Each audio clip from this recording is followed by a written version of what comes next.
Shabbat Shalom and Happy New Year. So it is the year 2021, and it's a little scary. Not, world and country and all of that. It's a little scary for me personally, because in 2021, my daughter Hannah will become 18. She will legally, in the eyes of the United States government and the state of Florida, be an adult.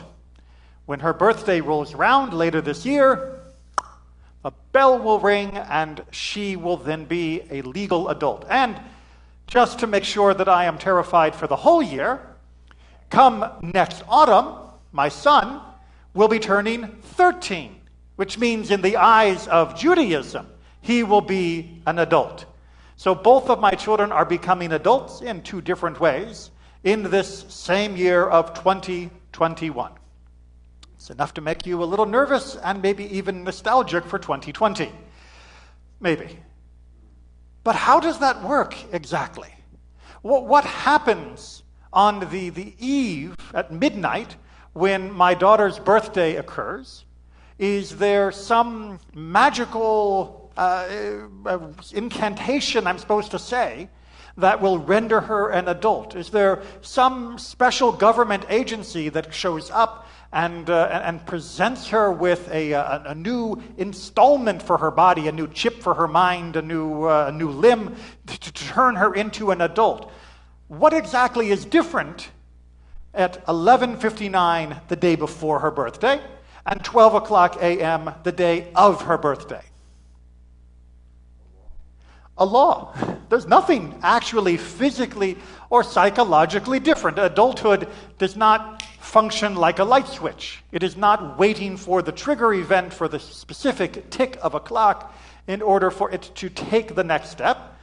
It's just that we picked 18. Yes, there, fine. Whatever's going on, we're going to call you an adult on this side, and we're going to call you not an adult on this side.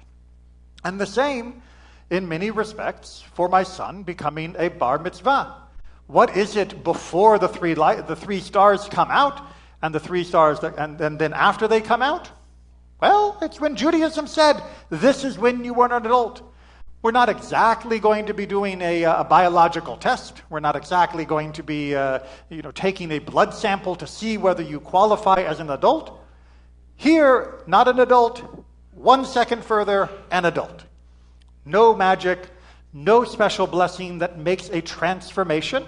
Only blessings to mark the occasion, but not to create the occasion. And this is the way that we need to be careful when we think about a new year, about 2021. Because is there any difference in 2021 than 2020, other than the number rolled over on the desk calendar?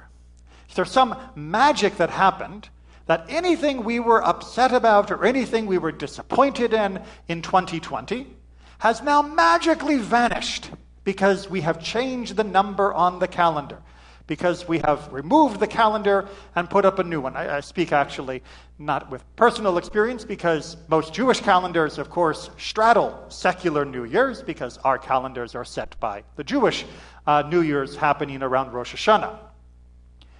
No, nothing happens. January 1, December 31st, there is no magic that happens when that day changes. It just does. So does that mean we can ignore it? Does that mean all that champagne is wasted? Does that mean the fireworks are pointless? Does that mean that the entire celebration is just a complete waste of time? Of course not. Of course not. Just as I will be celebrating my daughter's birthday and obviously celebrating my son's bar mitzvah, so too we can celebrate the changing of the year, not because it changes by itself, but because it reminds us of the ability to change. Because it reminds us of the responsibility to change. If there are things that we did not like about 2020, just as perhaps we don't like about ourselves before we approach a new birthday or a new milestone in our life, we cannot expect the new milestone, birthday, or year change to change it for us.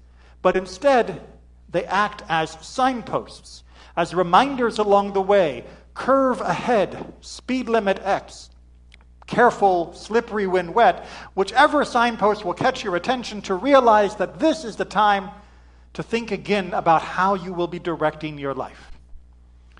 And those signposts are always, always welcome. Because as I mentioned, our tradition does not believe in some magic incantation that prepares us to be a better version of ourselves than we were the day before. Instead, our tradition says, at some point, you are magically going to become a parent. Right? At 1 second, you are going to be struggling with labor, and the next second, you're going to have a baby. And when that happens, you will be a parent. Guess what? There is no parent fairy that shows up with a magic wand to transform you into being a good parent. Instead, you're going to have to figure it out. And so too for when you take on a spouse, when you get married, when you take on a job, when you are hired, when you have any change in your life. Judaism says, here are the rules and guidelines for how you should behave. Now do it. For 2021, we have an opportunity, just as we do every year, to choose to be kinder and less resentful, to be more compassionate and less angry, to be more patient and less impatient, to find a way to live in this new year that will turn it into a year of blessing instead of any of the shortcomings that we have found in 2020. But that is entirely up to us. And if we do nothing, then it's just one more number on the calendar. But thankfully we have the knowledge. All we need now is the will. Shabbat Shalom. And Happy New Year.